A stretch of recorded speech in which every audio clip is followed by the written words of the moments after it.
Bien, estimados, ¿cómo están todos? Muy buenas noches. Esperando que se encuentren todos muy bien, ante todo de salud. Para mí un placer estar con ustedes el día de hoy aquí en esta primera capacitación. Gracias a Novo Seguridad por la invitación. Mi nombre es Jesús Medrano y ahora me voy a presentar con ustedes de una manera un poquito más detallada. Pero vamos entonces ya a dar inicio con esta primera de capacitación titulada Importancia de la seguridad y salud en el trabajo. Quien les habla es, como ya les comenté, Jesús Medrano Alcalá. Soy especialista y docente en seguridad y salud ocupacional con más de 11 años, ya 12 ya, este año cumplo de experiencia liderando equipos en materia de seguridad y salud en el trabajo, eh, planteando diferentes tipos de mejoras para los procesos en materia de seguridad en organizaciones, ¿no? Y eso es lo que vamos a hablar el día de hoy, ¿no? Vamos a enfocarnos bastante en lo que es la importancia de la seguridad y salud en el trabajo, de dónde parte, cuál es el tema, los temas legales, el uso de algunos equipos de protección personal, con medidas de control, ¿no? La importancia de la identificación de peligros, la diferencia entre lo que es peligro y riesgo, esas cositas las vamos a ver el día de hoy en estas 2 horas que tenemos para compartir conocimiento y como siempre lo digo, si tuvieran preguntas o consultas al respecto, por favor, con toda confianza me lo hacen saber, me dicen, yo estoy siempre presto a sus consultas y nada, cualquier cosa me van a ir consultando. Bien, estimados, entonces vamos a dar inicio ya. Y bueno, brevemente, ¿no? Como ya les dije, mi nombre es Jesús Medrano. Yo, en términos de educación, bueno, cuento con una maestría, prevención de riesgos laborales. Soy ingeniero, titular y colegiado en ingeniería de alimentos, especialista en seguridad y salud en el trabajo, en sistemas de gestión de seguridad, líder en procesos, experto en training, mentoring, auditoría en seguridad y salud ocupacional. También soy docente en educación superior en diversas instituciones eh, educativas en el país, como Cibertec, UCIL, Carrió, ¿no? Y también soy ponente y conferencista internacional. Y bueno, a nivel de corporación, cuento con más de 2 años de experiencia trabajando y ocupando puestos de jefatura, supervisión y coordinación en seguridad y salud ocupacional en empresas como San Fernando, eh, el grupo Breca, también, que es la unidad agrícola del grupo, que es Agrícola Redonda, Chocolates de Peruya, que pertenece al grupo Macro, SGS del Perú, y actualmente trabajo para el grupo Intercor NGR, que es es una empresa que tiene la representación, que es un holding gastronómico que tiene la representación aquí en Perú de las marcas Popeye, China Wow, Don Belisario, Dunkin' Donuts, ¿no? Y Bembos, ¿no? Así que nada, cuenten con toda la plena predisposición y confianza de hacer sus preguntas, sus consultas en torno al tema. Bien, estimados, entonces con esa pequeña y breve introducción vamos a ir dando inicio a nuestra capacitación y como dice la pregunta, ¿no? ¿Es obligatoria la implementación de un sistema SST en diferentes organizaciones? O sea, en realidad es importante generar o implementar la seguridad y salud en el trabajo. Partimos de esa pregunta y la respuesta es que cuando uno implementa, primero, ¿qué cosa es seguridad y salud? Seguridad y salud es una ciencia, ¿no? Es una ciencia que es transversal a todo tipo de organización y todo tipo de actividad. Ahora, hay muchos tipos de seguridad. Está la seguridad patrimonial, por ejemplo, que es la que se encarga de velar por la seguridad de los bienes. Está la seguridad cibernética, ¿no? Se podría decir. De ahí viene el término ciberseguridad, que se encarga de prevenir fraudes, delitos informáticos, ¿no? Ese es otro tipo de seguridad. Y también está la seguridad, se podría decir, industrial o seguridad y salud en el trabajo, porque este tipo de seguridad lo que pone como foco principal es al trabajador. Entonces, si la pregunta ¿es obligatorio implementar un sistema de gestión de seguridad y salud en el trabajo en las empresas? La respuesta es sí. ¿Por qué? Porque en el Perú tenemos, sobre todo, leyes de seguridad y salud en el trabajo. La ley que fue aprobada en el año 2011 es la ley 29783, y su respectivo reglamento, que es el Decreto Supremo 005-2012, que ambas normativas, ambas leyes, ambos documentos legales, son los que cada empleador debe de implementar y debe de cumplir bajo el objetivo y la premisa de prevenir accidentes e incidentes laborales en su centro de trabajo. ¿Ok? Entonces la respuesta es si partimos de ahí, de que la implementación de la seguridad y salud es un tema legal. Ahora, el artículo 25 del reglamento de la Ley de Seguridad y Salud en el Trabajo nos dice, ¿no?, de que el empleador debe implementar, la palabra debe significa obligación, debe implementar el sistema de gestión de seguridad y salud en el trabajo teniendo como premisa la cantidad de trabajadores expuestos, teniendo como premisa también la regulación de la ley en el presente reglamento, teniendo como consideración también el nivel de exposición a peligros y riesgos. No es lo mismo implementar un sistema de gestión de seguridad, por ejemplo, en una mina, que en una oficina, ¿no? Son dos ambientes diferentes, son dos realidades distintas. Por eso que también cuando uno implementa un sistema de gestión de seguridad y salud, se tiene que hacer en base al tipo de empresa, en base a la organización y en base al tipo de peligro y a los riesgos de cada una de estas organizaciones. Así que por ahí partimos. Es más, la Constitución Política del Perú, la actual, la del año 93, en su artículo 2 dice lo siguiente, que todos tienen derecho a la protección, o sea, todo ciudadano tiene derecho a la protección de su salud, de su medio familiar y de su comunidad, así como el deber de contribuir a su promoción y defensa. Eso dice el artículo 2.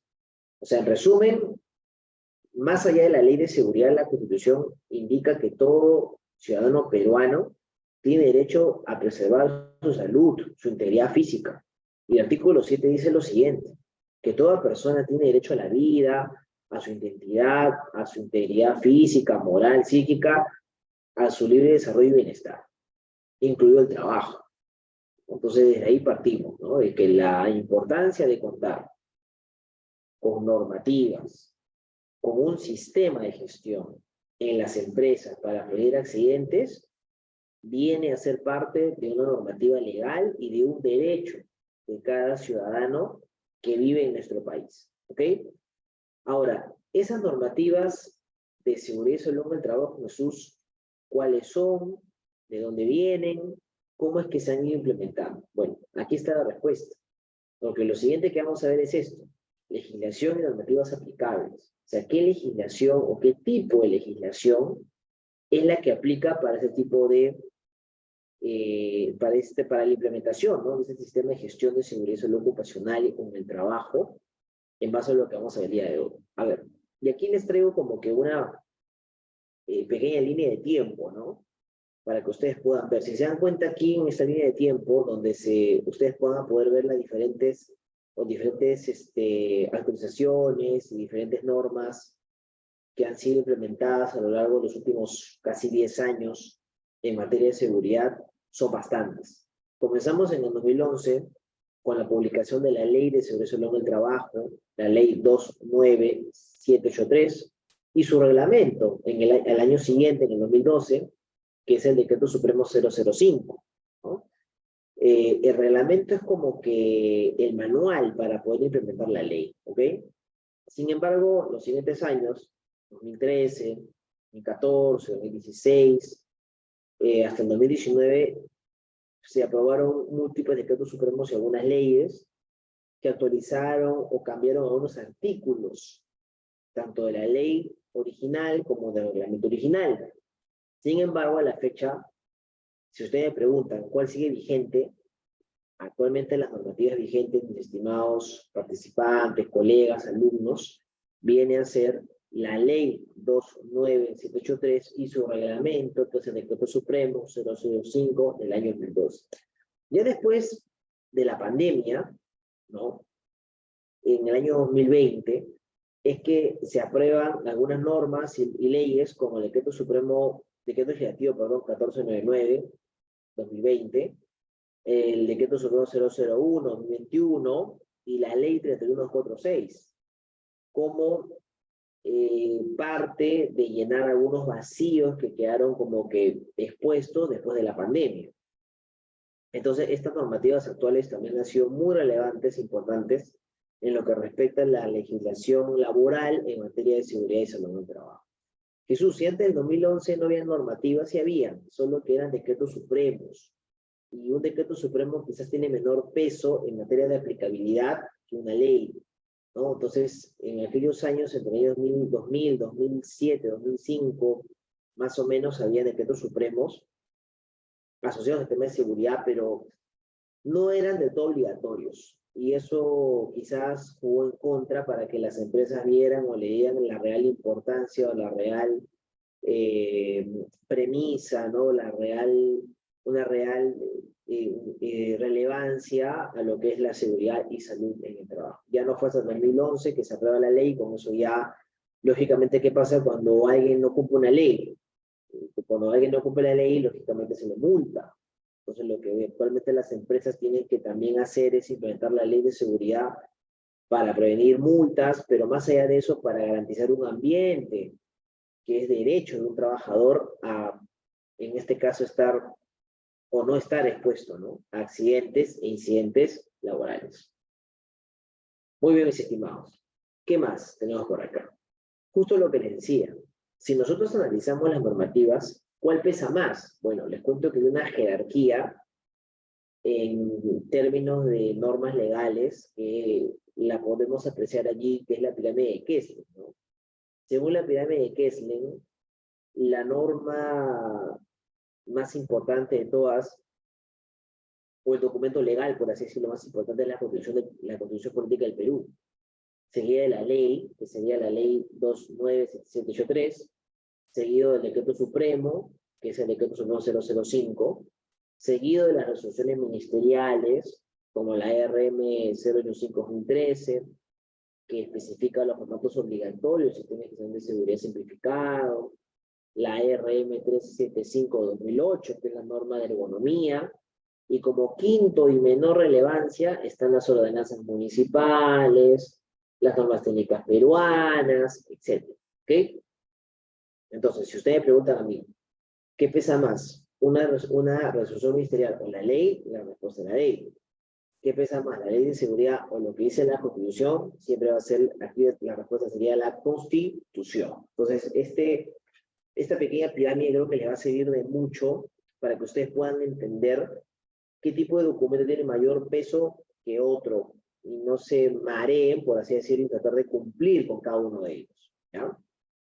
Bien, bien. Ahora, ya metiéndonos de lleno en hablar de la ley. Cuando hablamos de la ley de seguridad y salud en el trabajo, mis estimados, la ley tiene 9 principios, ¿ok? Y esos principios son los siguientes. Primero, el principio de prevención, principio de responsabilidad, principio de cooperación, principio de información y capacitación, gestión integral, atención integral de salud, consulta y participación, principio de protección y principio de primacía de la realidad. Vamos a hablar un poquito de cada uno de ellos a continuación, para que más o menos ustedes puedan entender de qué se tratan estos, se podría decir, estos principios y cómo ustedes, ¿no?, lo pueden aplicar a su sistema de gestión de seguridad y salud en el trabajo. Antes de eso, mis estimados, el objetivo de la Ley de Seguridad y Salud en el Trabajo va más allá que prevenir accidentes. O sea, la Ley de Seguridad no fue implementada solamente para prevenir accidentes. Lo que busca la Ley de Seguridad y que tiene como objetivo principal es con lo que ustedes ven en pantalla: promover una cultura de prevención de riesgos laborales en el país. Para ello, se debe contar con el deber de prevención de los empleadores. O sea, el empleador es quien debe asumir el liderazgo en medio de la empresa para implementar los sistemas de gestión de seguridad. Tiene que ser fiscalizador y generar un apoyo adecuado, y de esa manera su empresa se alinee a los requerimientos en materia de seguridad y que los trabajadores sobre todo participen. No es que como yo soy el empleador, yo voy a implementarlo como yo quiero y como yo considere. No es así. El trabajador tiene que participar, porque acuérdense que el sistema es para el trabajador o para los trabajadores. Por lo tanto, es importante que él participe, que el trabajador dé su opinión, que el trabajador se involucre en la identificación de peligros, en los controles, que ustedes crean conveniente o que el empleador crea conveniente para prevenir accidentes. Así que eso me parece importante que ustedes lo sepan desde este punto de vista inicial que estamos teniendo. El objetivo de la ley no solamente o va más allá de la prevención de accidentes, ¿no? Y busca generar una cultura preventiva del mutuo cuidado. El famoso yo me cuido, yo te cuido, nosotros nos cuidamos. Entonces, es importante eso, ¿ya? Que el trabajador entienda que la seguridad no solamente es para la empresa, sino también lo puedes aplicar en cualquier momento de tu vida, lo puedes aplicar en de manera transversal a cualquier organización, lo puedes aplicar hasta en la casa, con la familia, ¿ok? Entonces vamos a hablar a continuación qué significa o qué nos dice la ley de seguridad a través del principio de prevención. Nos dice lo siguiente, que el empleador debe garantizar en el centro de trabajo el establecimiento de los medios y condiciones que protejan la vida, la salud y el bienestar de los trabajadores. Y de aquellos que no teniendo vínculo laboral, como por ejemplo los terceros o algún practicante o algún contratista que se encuentre dentro del ámbito del centro de trabajo, o sea, que se encuentre dentro de la empresa, es su responsabilidad del empleador garantizar que su ambiente sea seguro para ellos.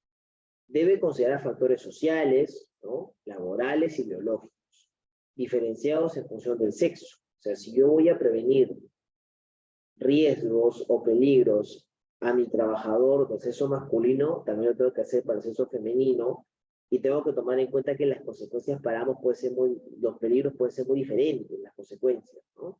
Imagínense una persona embarazada, ¿no? La persona embarazada, si se expone a químicos o a ruido, el feto podría, o su bebé podría salir perjudicado. Entonces, por eso que cuando uno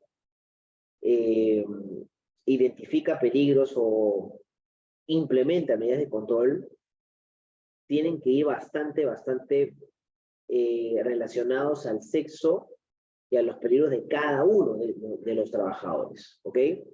El deber de prevención, dice, abarca también toda actividad que se desarrolle durante la ejecución de órdenes del empleador o durante la ejecución de una labor bajo su autoridad, con el desplazamiento de la misma aún fuera de lugar y horas de trabajo. Claro, si de repente, no sé, mañana Jesús Medrano, ahorita me llama mi jefe y me dice, Jesús, tienes que irte mañana a Arequipa a la sede que tenemos lo más temprano posible. Entonces yo, Jesús Medrano, mi horario de trabajo es de 9 a 6, ¿no? Pero me están pidiendo que vaya en camioneta encima. Tengo que salir a la madrugada. Entonces, saldré a las 3, 4 de la mañana. Ahí yo estoy, y de repente yo a las 5 o a las 6 sufro un accidente. Estoy en horario de trabajo.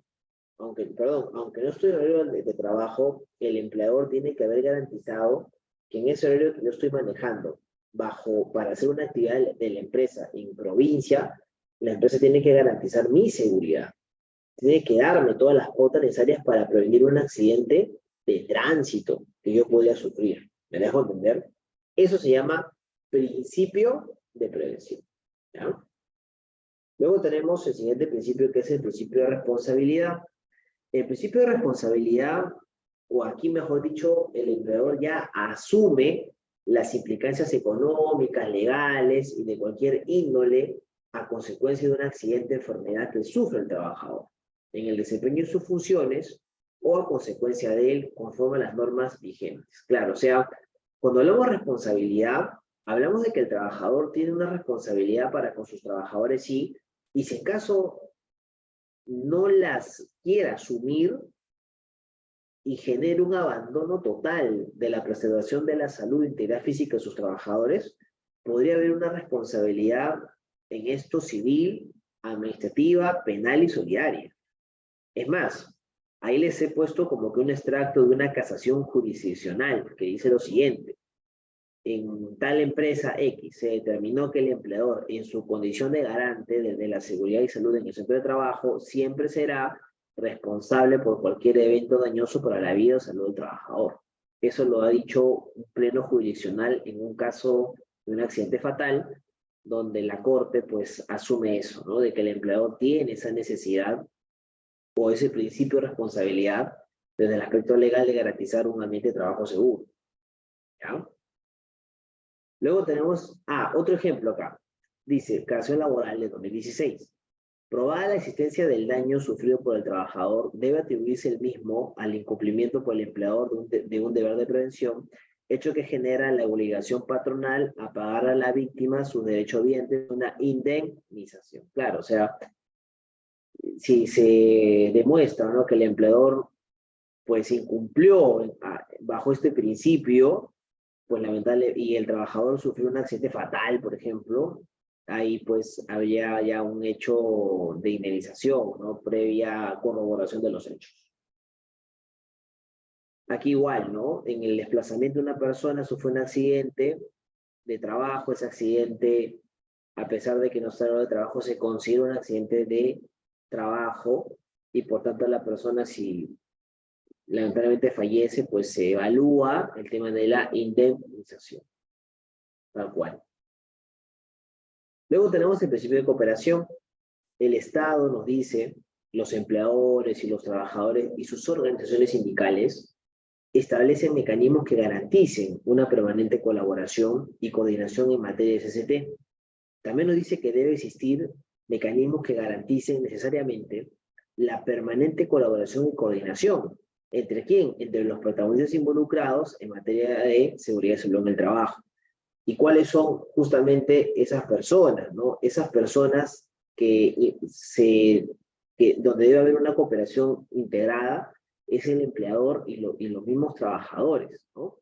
Y el Estado. O sea, esa relación entre los tres tiene que ser bastante notoria. Tiene que haber evidencia de esa cooperación, porque claro, o sea, no es el hecho de que si el empleador tiene la responsabilidad de cuidarme, entonces toda la responsabilidad va a recaer en el empleador. No es así tampoco. El trabajador también tiene el deber de cumplir con los estándares de seguridad que la empresa le indique. Si un estándar de la empresa es el uso de los EPPs y el trabajador no se los coloca, no se los pone a pesar de haber sido capacitado, entonces está incumpliendo un deber suyo de protegerse y seguir los elementos de seguridad de la empresa. No está viendo una evidencia al principio de cooperación. ¿Ya? Cooperación. ¿Ok? Bien. Después tenemos el principio de información y capacitación. Las organizaciones sindicales y los trabajadores reciben del empleador una oportuna y adecuada información, sobre todo al ingresar al trabajo, ¿no? O sea, todo trabajador nuevo, según la ley, tiene que recibir una inducción de seguridad y salud en el trabajo. No solo de seguridad, también debería recibir una inducción al puesto de trabajo. Y ya en el transcurso de las semanas, meses, capacitaciones preventivas que sean alineadas con su actividad.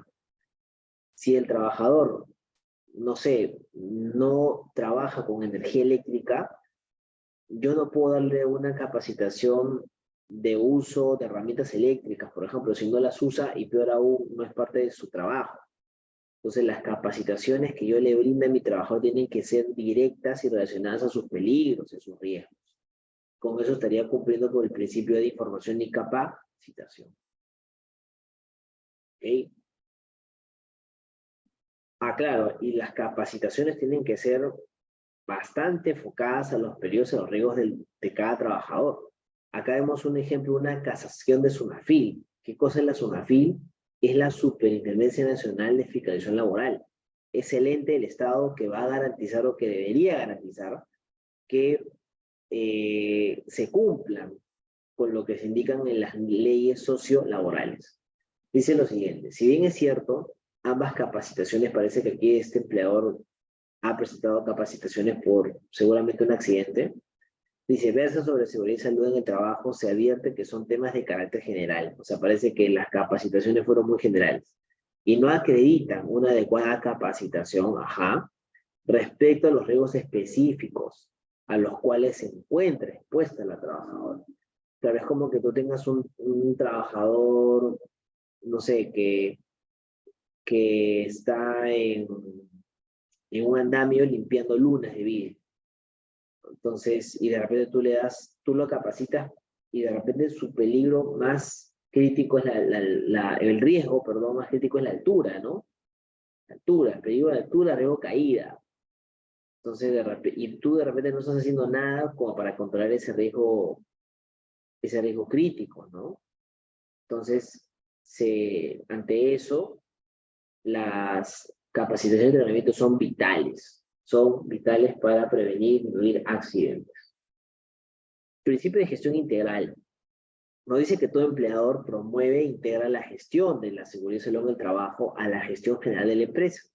Se promueve la integridad de la prevención como un componente fundamental en la gestión empresarial. Claro, o sea, la seguridad no puede ser aislada, la seguridad tiene que ser incluida en todo tipo de proceso, en todo tipo de máquina, en todo tipo instructivo, etcétera. Tiene que ser integrada, íntegra.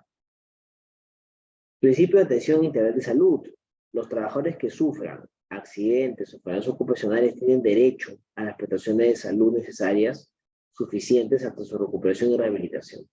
La atención especial que cubra la salud de los trabajadores que sufran una contingencia laboral es importante también que lo tomen en consideración. Y principio de consulta y participación. El Estado nos dice promueve mecanismos de consulta y participación de las organizaciones de empleadores y trabajadores más representativos y de los actores sociales para la adopción de mejoras en materia de SST. Claro, consulta y participación significa que, como les dije más temprano, o sea, el empleador no es que va a implementar todo él solo, y él solo se va a auditar, y él solo se va a fiscalizar, ¿no? O sea, acá se tiene que hacer parte de los trabajadores, ellos tienen que hacer llegar su voto y participar en la prevención de accidentes. Y, por último, el principio de privacidad de la realidad. Los empleadores dicen los trabajadores y los representantes de ambos y demás entidades públicas y privadas responsables del cumplimiento de la legislación de seguridad y salud en el trabajo brindan información completa y veraz sobre la materia.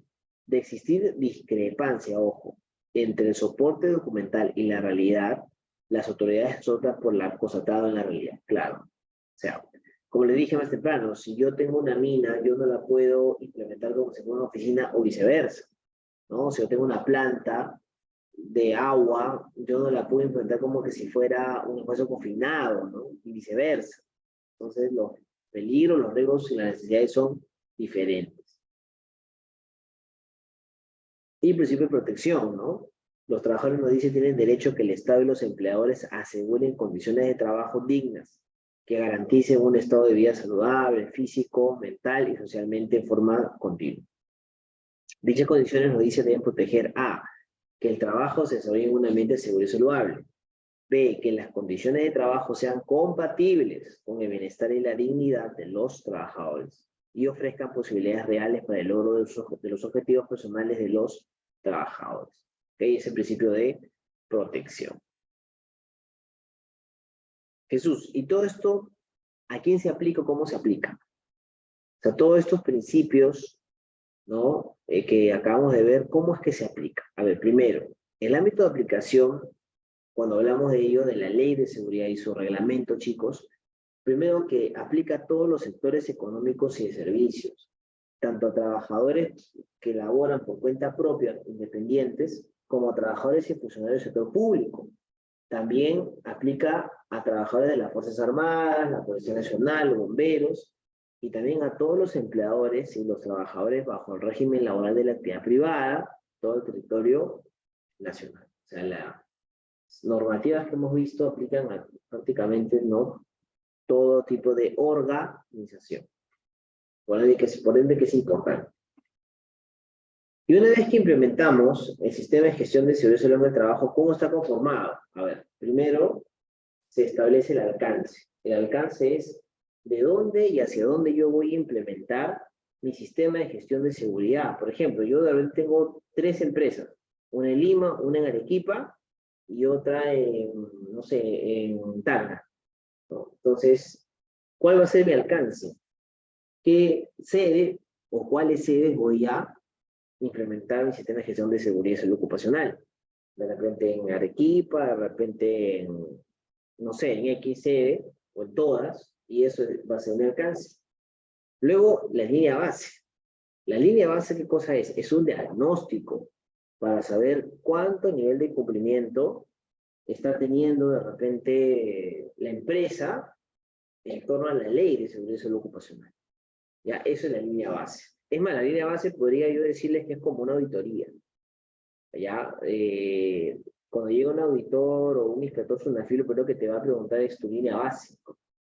Y la línea base tiene que estar actualizada, archivada, firmada, para que él vea que se le ha dado la importancia y relevancia del documento. Porque de ahí parte todo. Luego, la política de seguridad y salud en el trabajo. La política es un documento que plasma la visión, la misión de la empresa, pero la política de SST también debe reflejar qué es lo que busca la empresa para prevenir accidentes, ¿no? Los objetivos y metas, cómo se va a medir, qué indicadores van a ser los que van a ayudar al sistema, indicador de capacitación, de charla, qué sé yo, están los objetivos y metas. Luego tenemos el Comité de Seguridad y Salud Ocupacional. El Comité de Seguridad, primero, creo que no está de más mencionarlo. Cuando tú tienes una empresa de más de 20 trabajadores, aplica un comité de seguridad. Pero cuando tienes menos de 20, aplica solamente un supervisor, nada más. ¿Ok? Solo un supervisor. ¿Ya? Que también debe ser elegido entre los trabajadores. Eso ya lo vamos a ver de repente después, pero sí es importante que ustedes sepan cómo es que se forma el comité. ¿Y qué funciones tiene? Tiene muchas, pero la principal es ser el nexo de comunicación entre los trabajadores y, en este caso, el empleador. ¿Ok? Luego se deberían hacer inspecciones de seguridad y salud ocupacional por parte de los miembros, se debería de revisar los procedimientos y a todo procedimiento de trabajo, ya sea de mantenimiento, de calidad de producción, de lo que sea, de almacén, se le debe considerar la parte de seguridad y salud ocupacional. Las capacitaciones, importante la formación, organización y responsabilidad, implementar el IPC, realizar vigilancia de la salud ocupacional, dar seguimiento a los terceros o clientes o contratistas, implementar un plan de emergencia y contingencia, investigar los accidentes a través de un formato, a través de una capacitación o de una metodología, implementación en planta. Entonces, esa es la estructura del plan anual de seguridad y salud ocupacional de una empresa, y a la vez les sirve a ustedes para poder cranear o para poder ver por dónde empezamos, ¿no? Para implementar un sistema de gestión, en este caso de seguridad y salud en el trabajo. Muy bien, chicos. Hasta aquí tendrán preguntas, consultas, comentarios hasta este punto. Tuvieran dudas, consultas, por favor, con toda confianza, ¿ya? Con toda confianza, si tienen preguntas o consultas. Bien, seguimos. Tenemos ahora responsabilidades de los empleadores y de los empleados, me dice. Si nosotros revisamos la normativa legal vigente, vamos a ver que dentro de las responsabilidades del empleador está lo que vamos a ver en pantalla. Por ejemplo, nos dice, ¿no? Responsabilidad del empleador del sistema de gestión de seguridad y salud ocupacional. Una responsabilidad directa es que no debe dejar de realizar 4 capacitaciones al año en materia de SST. Es una responsabilidad del empleador. O sea, todos los años los trabajadores deberían de, en este caso, capacitarse, formarse, ¿no? El personal de SST o cualquier otra persona.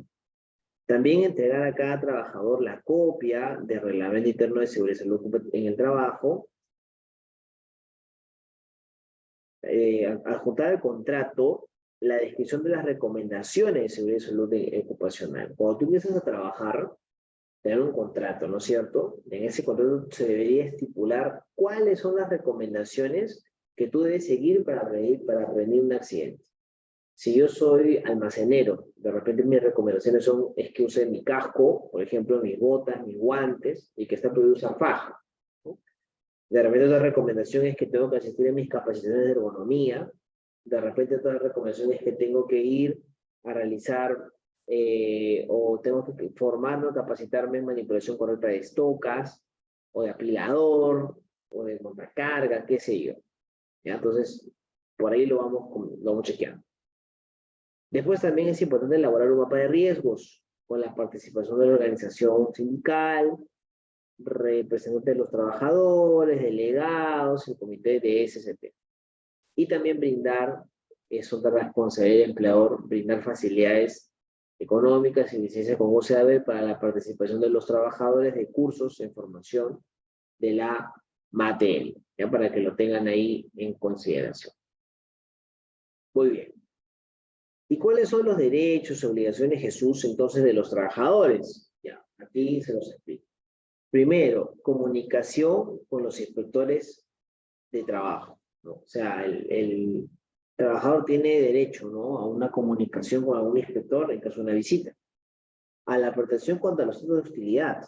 Claro, o sea, cuando tú, un trabajador, lo empapelas demasiado, ¿no?, lo llenas de memorándum, etcétera, lo que se busca también es un derecho al trabajador, la protección contra actos de hostilidad. 3, participación en la identificación de riesgos y peligros. Bien. 4, derecho de examen de los factores de riesgo. 5, protección de los trabajadores de contratistas, supervisores y otros. 6, participación de los programas de capacitación. Importante, porque la gente cuando participa de los programas de capacitación, como que se desenvuelve mejor, sabe por dónde ir, cuál es su objetivo. Entonces acá hemos visto los derechos y obligaciones de los trabajadores. También el empleador debe garantizar que la seguridad y salud de sus trabajadores en su desempeño de sus labores estén relacionados entre sí. Se debe desarrollar también acciones permanentes con el fin de perfeccionar los niveles de protección existentes, identificar también las modificaciones que puedan darse en las condiciones de trabajo y disponer lo necesario para la adopción de medidas de prevención de los riesgos laborales. O sea, el empleador tiene que garantizar, por ejemplo, si es una persona que va a realizar actividades de oficina, entonces esa persona debería de contar con un escritorio anatómico que se adapte a sus capacidades anatómicas y en este caso también antropométricas. Si es un trabajador operario que va a manipular taladro, debería de su ambiente de trabajo ser adecuado y además contar con los CPPs idóneos para prevenir daño al oído, hacer pasos activas, etc. 4, practicar exámenes médicos cada 2 años, de manera obligatoria a cada empleador. Claro, en caso que la empresa sea de alto riesgo. Si la empresa es de alto riesgo, pues el empleador debe de garantizar o efectuar o ejecutar cada 2 veces, cada 2 años, perdón, no, perdón, de manera anual, perdón, si fuera de alto riesgo de manera anual, estos exámenes médicos ocupacionales periódicos, porque hay 3 tipos. Hay exámenes médicos de ingreso, que es para el personal que ingresa por primera vez a una empresa, exámenes médicos periódicos que serían anuales para empresas de alto riesgo y cada 2 años para empresas que no son de alto riesgo. Y el examen médico de salida, que sí es obligatorio para el personal de alto riesgo y no lo es para el personal que no es de alto riesgo. Jesús, ¿y cómo sé que mi empresa es de alto riesgo? Sencillo. Debería su actividad económica estar dentro de las actividades de alto riesgo consideradas en la normativa o ley del SCTR. ¿Qué significa SCTR? Seguro Complementario de Trabajo de Alto Riesgo. ¿Ok? 5, garantizar, nos dice, que las elecciones de los representantes de los trabajadores se realicen. Claro, cuando se va a elegir un comité, se hacen elecciones. Entonces debe garantizar que se lleven de la mejor manera. Garantizar el real y efectivo trabajo del comité, asignando los recursos necesarios. Claro, o sea, el empleador no es que, bueno, hicimos las elecciones y ya está, ¿no? O sea, si esos miembros del comité necesitan de repente capacitarse, o de repente necesitan un distintivo, como un chaleco como el que tengo yo, o de repente necesitarán una computadora, qué sé yo, para poder hacer sus informes, etcétera, es un recurso. Y ese recurso lo tiene que garantizar o dar el soporte y el apoyo el empleador. 7. Garantizar oportuna y apropiadamente capacitación, entrenamiento, seguridad y salud en el trabajo, en el puesto, en la función específica. 8. Realizar exámenes médicos antes, durante y al término de la relación laboral en el caso de los trabajadores que realizarán actividades de alto riesgo, ¿no? Justo lo que les estaba comentando hace un momento. Bien, chicos, chicas, hasta aquí tendrán preguntas, consultas, comentarios. Por favor, si tuvieran dudas, consultas, como se los comentaba, con toda confianza. Y el trabajador también tiene obligaciones, ojo, no solo tiene derechos, también tiene obligaciones que cumplir. Como por ejemplo, comunicar al empleador todo evento o situación que ponga o pueda poner en riesgo su seguridad y su salud, ¿no? De repente el trabajador, no lo sé, ha evidenciado una infraestructura que está a punto de caerle en su puesto de trabajo. Esa es una condición insegura que él te entiende la obligación de reportar. De repente ha sido testigo de un piso mojado, de una escalera sin baranda, y él tiene la obligación de comunicarlo a su empleador. Someterse también es otra obligación a los exámenes médicos que la empresa le indique. 7. Participar en las elecciones del Comité de Seguridad y Salud Ocupacional y en las capacitaciones, ¿no? Responder e informar con veracidad a las instancias públicas que se lo requieran. Caso contrario es considerado una falta grave, sin perjuicio de la denuncia penal correspondiente. Claro, si se niega de repente a dar testimonio e información relacionada a un accidente. 9. Reportar a los representantes o delegados de seguridad de forma inmediata la ocurrencia de cualquier incidente, accidente de trabajo o enfermedad profesional. Muy bien. Entonces, hasta aquí hemos visto las obligaciones del trabajador, del empleador, en torno a lo que es seguridad y salud en el trabajo. También el trabajador, ¿no? Para cerrar sus obligaciones, debe cumplir con las normas e instrucciones del programa de seguridad y salud. No operar o manipular equipos, ojo, maquinarias, herramientas u otros elementos para los cuales no haya sido autorizado. Si el trabajador no está autorizado para manipular una máquina, no tendría por qué usarlo. 3. Cooperar y participar en el proceso de investigación de los accidentes. Si ese trabajador es testigo del accidente y ha visto cosas que podrían ayudar a que el accidente no vuelva a ocurrir, debe de cooperar y participar. 4. Usar adecuadamente los instrumentos y materiales de trabajo, así como los equipos de protección personal, los EPPs, siempre y cuando hayan sido previamente informados y capacitados sobre su uso. Claro. Eso también es relevante, ¿no? El trabajador, como obligación, use su EPP. Porque por más que tú le entregues al trabajador el mejor EPP, el más caro del mercado, la mejor mascarilla, el mejor casco, las mejores botas, si el trabajador no se lo pone, se lo coloca cuando él quiere, es en vano ese control. Ya ha perdido efectividad. ¿Ya? Muy bien. Ahora vamos a hablar de la identificación y evaluación de riesgos laborales. Vamos a hablar de eso. ¿Cómo podemos identificar riesgos? ¿Cómo podemos implementar medidas, ¿no?, de control para que los accidentes no se sigan dando en una organización? Primero, antes de eso, quisiera que veamos, analicemos la definición de peligro, porque peligro es una definición bastante importante, ¿no? ¿Qué es el peligro? El peligro es una situación, según el reglamento de la Ley de Seguridad y Salud Ocupacional, Decreto Supremo 005, nos dice que el peligro es una situación o característica intrínseca de algo capaz de ocasionar daño a las personas, equipos, procesos del ambiente. Pero también nos dice la ISO 45001-2018 de que el peligro es toda fuente con un potencial para causar lesión y deterioro de la salud, ¿no? Entonces el peligro podemos definirlo pues como algo que que también se puede generar o puede estar a nuestro alrededor que que ayude, ¿no? A que se nos genere un daño que queremos prevenir o queremos evitar, sobre todo. ¿Ya? Pero el peligro también se le considera un acto inseguro o una condición insegura. ¿Qué es un acto inseguro, Jesús? Un acto inseguro, mis estimados, viene a ser toda acción incorrecta. ¿Y quién comete esa acción? El trabajador. También podría catalogarse como una desviación o una violación de un procedimiento catalogado como seguro, en donde nos exponemos a un daño. ¿Ok?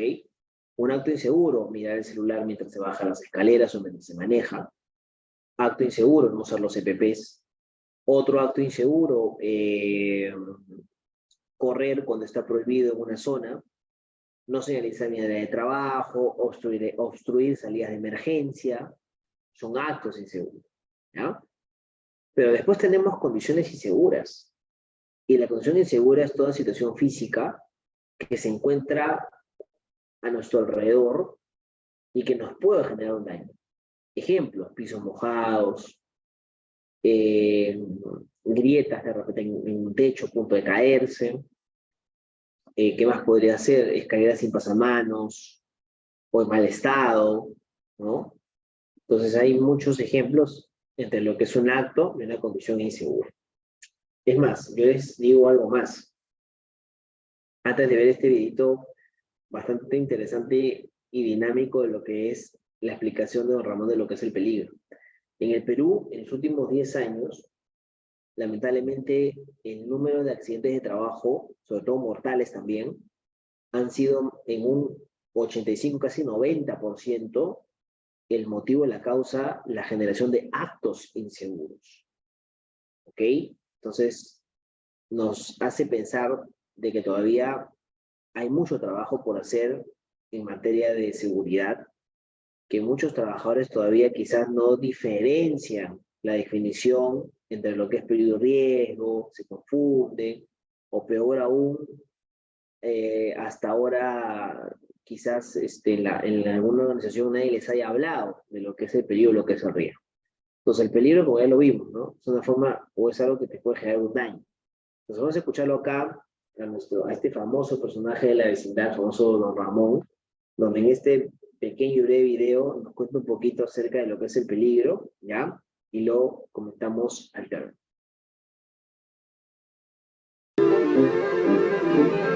Bien, supongamos que esto es una calavera. ¿Pero qué significa? ¿Una bandera de piratas? ¡No! ¿El anuncio de un cementerio? Tampoco.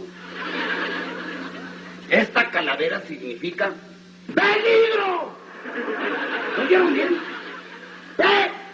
¡Peligro!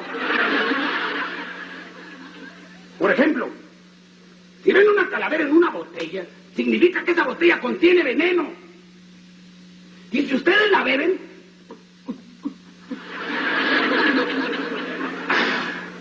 es rico, ¿no? Pero al ratito se van a empezar a retorcer como flaconetes con sal, mira. Así. Se les van a chispar los ojos, la lengua, la cara. Sí, hasta que muere. Al otro barrio. Ahora, si esa calavera está en donde hay cosas de electricidad y ustedes meten la mano,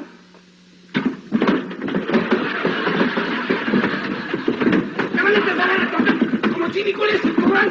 Así,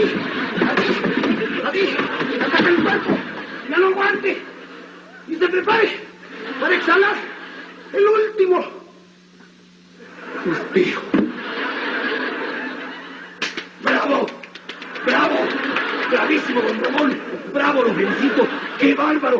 ¡Bravo! Muy bien, don Ramón. Jamás me imaginé que pudiera usted mantener el orden y la disciplina. Bueno, cuestión de usar un poquito la psicología. Psicología. Por eso. Pero no solamente supo mantener el orden y la disciplina, sino además capturó la atención de los niños. En un tiempito libre le digo cómo se hace. Con permiso. Bien, ahí teníamos justamente, ¿no? El famoso Don Ramón, hablando un poquito acerca de lo que es el peligro, ¿no? Y el peligro, en realidad lo que dice Don Ramón, tiene mucho sentido. ¿Por qué? Porque él dice lo siguiente, ¿no? El peligro es esta botella, y señala la botella con el material que tiene una calavera. Claro, lo que está dentro de la botella es peligroso, puede generar algún daño, pero para que ese daño se materialice, hace falta que alguien cometa la acción de ¿qué? De beberlo, de tomarlo. Entonces, el hecho de que alguien lo beba o que meta los dedos en el enchufe, eso tiene otra connotación y otro significado o otra definición que viene a ser el riesgo, ¿no? ¿Qué es el riesgo? El riesgo es en sí, mis estimados, la posibilidad o probabilidad justamente de que el daño se haga realidad en torno a una decisión que alguien tome. Ahí dice, ¿no? El riesgo es la probabilidad de la exposición de un factor o proceso peligroso en el trabajo y que eso genere una enfermedad o una lesión. Según lo que se indica en el Decreto Supremo 005-2012, el reglamento de la ley, pero también en la norma internacional de seguridad ISO 45001-2018 nos dice que el riesgo es la combinación de la probabilidad de que ocurran eventos o exposiciones peligrosas relacionadas con el trabajo y la severidad de la lesión y deterioro de la salud que pueden causar eventos o exposición. O sea, en conclusión, en términos de resumen, el riesgo es todo aquello que en sí se puede cuantificar y que incrementa la probabilidad de que el daño se haga realidad. Vuelvo al ejemplo de Don Ramón, ¿no? La botella con un material químico altamente peligroso, corrosivo. Y él dice, ¿no? Y si ustedes la beben, el beber o la probabilidad de beber o el hecho de beber aumenta la probabilidad de que la lesión ahora sí se... Es como este video, ¿no? Vamos a ver este otro video donde vemos ahora a Don Ramón en otra faceta. Vemos que aparentemente se ha enterado de algo después de ir al médico, que no le ha gustado, que de repente lo ha asustado, y vamos a ver su reacción ante ello. ¿Ya? Vamos a verlo y lo chequeamos.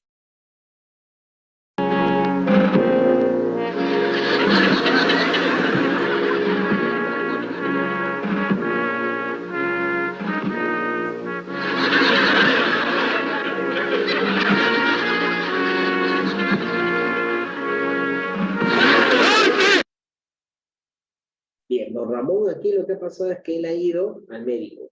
El médico le ha dicho, oiga, don Ramón, si actualmente usted continúa levantando, por ejemplo, pesos mayores a 25 kilos, como son las bolsas que usted me dice está cargando, que son 40, 50 kilos, existe ahorita una alta probabilidad de que usted sufra lumbalgia o que se le genere o se le forme una hernia discal.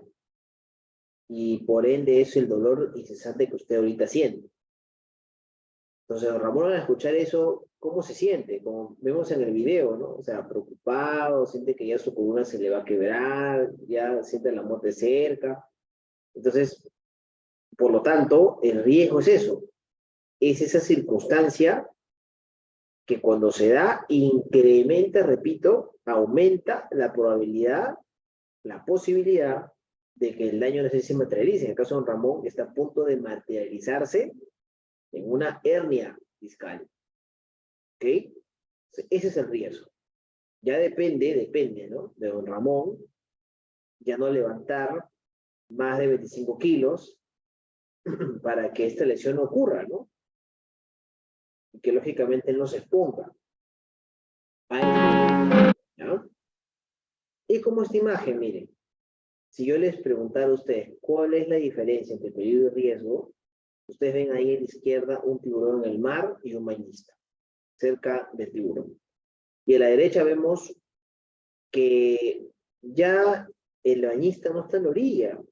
El bañista ha decidido ingresar al mar a nadar con el tiburón. Entonces, el nadar con el tiburón ya es un riesgo que él está asumiendo, que puede traer consecuencias no deseadas, como cuáles, la muerte de la persona, algún desmembramiento o alguna amputación que le podría generar ese tiburón, ¿no? Pero aún si no almorzado. Entonces, eso es la diferencia, estimados participantes, de nuevo seguridad. El peligro es todo lo que está a mi alrededor. Este vaso de vidrio, por su misma composición, es un peligro. Este vaso de vidrio es un peligro. Pero si yo agarro el vaso de vidrio y lo aviento, ¿no?, contra el piso, yo mismo estoy incrementando la probabilidad de que el vidrio me salpique en el ojo o en alguna parte de mi cuerpo. ¿Me dejo entender? O sea, casi se podría decir que todo lo que está a nuestro alrededor es un peligro. Pero ¿de qué depende de que esos materiales o lo que está a nuestro alrededor nos genere un daño, de riesgo, de la probabilidad y posibilidad de alguna acción o de algo que escapa de nuestras manos y aumente la probabilidad de que se genere accidente o un incidente? ¿Ok? Esa es la diferencia, ya, entre ambos. Otro ejemplo más. A la izquierda vemos un peligro, un piso mojado. A la derecha vemos el riesgo de caída, ¿no? O sea, la persona estaba distraída, no se dio cuenta que había un piso mojado, esto incrementó la probabilidad de que se cayera, se contacto con el peligro, y se generó una lesión no deseada, que es una fractura de brazo, ¿no? Tal cual lo estamos viendo ahí en pantalla. Recuerden, el peligro es, o los peligros se identifican a través de la observación y los riesgos se evalúan, ¿ok? Se evalúan. Y aquí vemos algunos ejemplos más. Por ejemplo, ¿no? Peligro, generación de ruido. ¿Cuál sería el riesgo? Exposición al ruido. Peligro, accesorio con mango defectuoso, una herramienta. Riesgo, desprendimiento del mango. Otro peligro, faja de equipos sin protección. Riesgo, atrapamiento. Otro peligro, manejo de pesos excesivos, mayores a 25 kilos. ¿Cuál es el riesgo? Sobreesfuerzo. Ojo, el riesgo no es no confundan riesgo con consecuencia, ¿ya? Por ejemplo, hay veces que yo pregunto, a ver, si el peligro es generación de ruido, ¿cuál es el riesgo? Sordera. No, no es sordera. La sordera vendría a ser la consecuencia, que es lo que queremos prevenir, ¿no es cierto? Que es lo que queremos evitar. Pero el riesgo, recuerda, es la probabilidad de que algo nos genere algún tipo de lesión. Entonces, cuando hablamos del peligro, que es la generación de ruido, el riesgo es la exposición y la consecuencia debería ser la sordera o hipoacusia en este caso, como le dicen algunos también, algunos médicos ocupacionales, a la sordera le llaman hipoacusia. Ya recuerden que la hipoacusia también existe la presbiacusia y la socioacusia, o sea, son muy diferentes, ¿ya? Pero por ahí les dejo ese dato. No confundan, repito, riesgo con consecuencia. Si mi peligro es presencia de gases y vapores, yo no puedo decir que mi consecuencia es cáncer en los pulmones, ¿no? O neumoconiosis. Mi riesgo es neumoconiosis. No, eso es consecuencia. Mi peligro es generación de polvo. El riesgo es fibrosis pulmonar. No, eso es consecuencia. El riesgo es la inhalación o la probabilidad de que el polvo lo inhales o que ingrese a tus vías por la vía respiratoria o por la vía dérmica, ¿no? Eso es la diferencia notable que ustedes tienen que tomar en consideración entre ambos, ¿ya? Y repito, son muy diferentes entre lo que es peligro, riesgo y consecuencia. En algunas metodologías también de identificación o modelamientos para elaborar IPRCs, ya la consecuencia se le conoce como severidad también. Severidad. ¿Muy bien? Bien, chicos, ¿qué más? Bueno, si queremos clasificar los peligros, en realidad de muchas maneras, como les decía. OSHA te da un estándar, hay un estándar también ANSI, hay un estándar también de procesos en hidrocarburos que te da una clasificación. Yo les he traído como que dos, a grosso modo, para que lo puedan ustedes comparar. Lo ideal es que tú tengas identificado todos tus peligros en tu área de laboral, para esa manera estar mejor preparado y que tu IPRC sea mucho más nutrido y mucho más completo.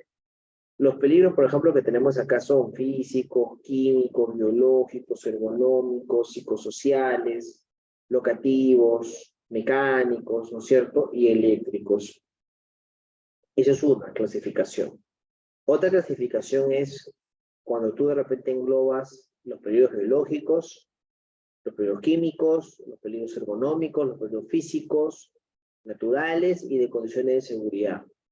La de condiciones de seguridad engloba lo que es, por ejemplo, locativos, mecánicos y eléctricos. Trabajos en altura, trabajos en caliente, espacio confinado, excavaciones y zanjas. Todos esos peligros se engloba en condiciones de seguridad. Luego tenemos justamente los riesgos psicosociales. Ya tal cual ustedes lo están viendo ahí en pantalla. Jesús, ¿cómo yo puedo clasificar los peligros o identificarlos? Como tú quieras conveniente. Lo ideal, repito, es que tú, cuando elabores tu matriz IPRC, o estés identificando peligros, ¿no es cierto? No te falte ninguno, los identifiques todos. Mientras más identificación o una correcta identificación de peligros realices, créeme, va a ser mucho más efectivo y mucho más útil tu matriz I per se. Y así que por ahí les dejo también esa recomendación al respecto. Cuando hablamos de los peligros físicos, por ejemplo, tenemos peligros físicos como la iluminación. Ojo acá, porque a veces cuando hablamos de peligros físicos, a veces hay una, una confusión que he notado a veces en algunos alumnos. Cuando hablamos de peligros físicos, hablamos de los peligros que se encuentran, o sea, no hablamos del físico, de la integridad física, ¿eh? No hablamos de eso. Porque cuando digo, a ver, digan un peligro físico, peligro físico, dolor, ¿cómo le llaman? Dolor lumbar, ¿no? Dolor de cadera, golpes, no, no, no. Lo físico que estamos viendo acá se refiere a todos aquellos agentes peligrosos que están inmersos en un ambiente. Por ejemplo, la falta de iluminación, por ejemplo, la presión, la vibración, la radiación, las temperaturas bajas y altas, el ruido. Esos son peligros físicos, porque se originan o son agentes perjudiciales que están en un ambiente. Ya no tiene que ver nada con la integridad física de la persona. Afectan sí su integridad física, pero no por eso se le llama físicos. ¿Ya? Así que por ahí se los comento para que lo tengan presente. Bien. ¿Qué más? Peligros químicos. Los peligros químicos son, por ejemplo, los peligros químicos como gases, vapores, líquidos, fibras, humos metálicos por combustión completa e incompleta a la hora que uno suelda, nieblas, polvos. Yo aquí le añadiría inclusive los aerosoles. Los aerosoles también podrían ser clasificados como peligros químicos. Las neblinas también lo incluirían, ¿no? Las neblinas también son peligros químicos. De repente en algún momento podría darse, ¿ya? Entonces acá vemos múltiples tipos de peligros químicos que es bueno que se identifiquen. Recuerden que un tip que les puedo dar para que ustedes identifiquen o fomenten una correcta identificación de peligros en sus áreas de trabajo es que incentiven o motiven la observación. O sea, los trabajadores tienen que ser observadores. Y ustedes como líderes, como especialistas, que imagino están bastante inmersos en la parte de seguridad, es importante que ustedes los motiven a que observen, ¿ok? Eso sí, ¿cómo motivo a que un trabajador sea observador? Motívalo a través, por ejemplo, de las capacitaciones, a partir del acompañamiento guiado, a partir del mentoring, a partir de la enseñanza, B2B, del one-to-one, ¿no? O sea, realiza de la comunicación, créeme que son pilares importantes para que tú desarrolles en tu trabajador, que es la observación, ¿no? La observación, ¿ok? Tipos de peligros, ¿no? Biológicos, otro tipo de peligro también. Por ejemplo, tenemos los organismos vivos, como bacterias, insectos, virus, parásitos, hongos, mohos, animales y ácaros. Los derivados de animales, como la piel, los excrementos, las larvas. Los derivados vegetales, como el polen, las esporas, ¿no? Las micotoxinas también, ¿no? Son algunos periodos biológicos que desde la fuente originan peligros altamente críticos también para cada trabajador. Y ustedes dirán, Jesús, pero ¿por qué los insectos? ¿Por qué los parásitos? ¿Por qué los ácaros? Por ejemplo, la picadura de una araña, ¿no? La fuente peligrosa de la picadura, que es la picadura, genera un peligro, genera un daño, perdón, a una persona. Tú analizas la fuente peligrosa de daño, es biológica. Si tú analizas de repente las toxinas venenosas de una planta que ha entrado en contacto con la piel de un trabajador, que de repente son esporas, es un peligro de tipo biológico, si lo quieres clasificar. Si vamos a la fuente. Si de repente tenemos plagas, ¿no? Como las heces de palomas, de repente en un ambiente, esas heces de palomas, cualquier persona que lo inhale, ¿no es cierto? Cualquier persona que lo pueda inhalar, cualquier persona que pueda tener o entrar en contacto justamente con esta, con esta, con estos virus, son derivados de animales, ¿no? Y son altamente perjudiciales, son altamente peligrosos para cada trabajador, ¿ok? Y luego tenemos pues los peligros ergonómicos, ¿no? Los peligros ergonómicos también son bastante relevantes, son bastante importantes, porque la ergonomía es una ciencia, recuerden, es una ciencia que se encarga de poder prevenir cualquier tipo de lesión, algún tipo de enfermedad ocupacional en un puesto determinado de trabajo. La ergonomía se divide en dos, la microergonomía y la macroergonomía.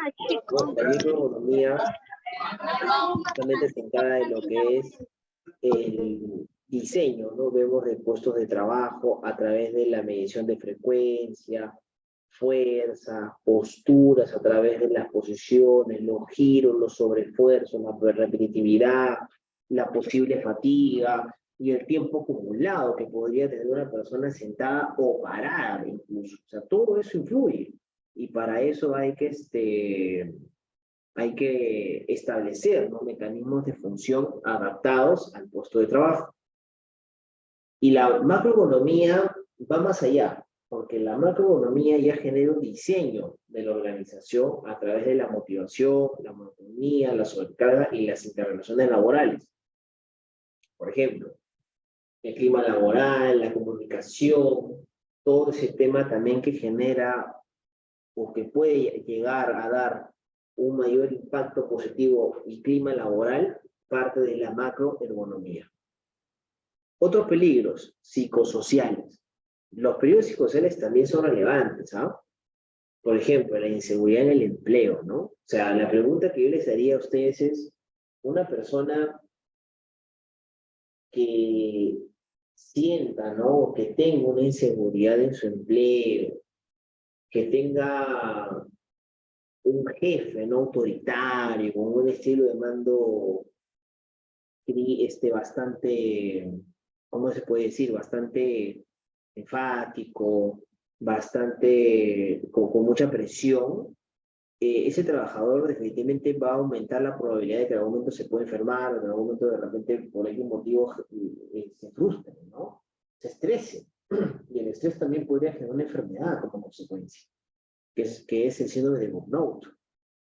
El síndrome de burnout es una enfermedad que si nos ponemos a analizar dicha enfermedad como fuente, ¿no?, probable de daño, la podríamos clasificar como un peligro psicosocial.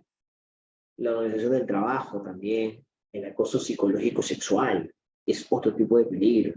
La jornada de trabajo extensas como peligro psicosocial y la carga mental también de una persona, de todo trabajador, ¿no?, que lamentablemente pueda estar expuesto a este tipo de peligros psicosociales.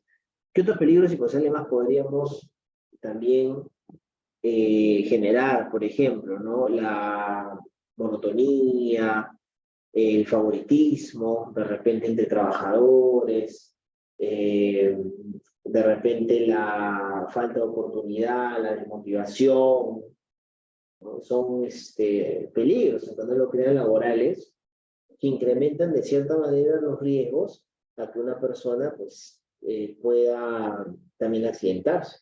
Porque una persona con estos peligros no va a trabajar concentrada en todo, puede estar generando el famoso piloto automático. ¿Qué cosa es el piloto automático? Es cuando una persona está realizando una actividad, pero su cabeza quién sabe dónde está, ¿no? O dónde esté. Está trabajando de manera repetitiva, pero su mente, ¿no?, está en otro lado.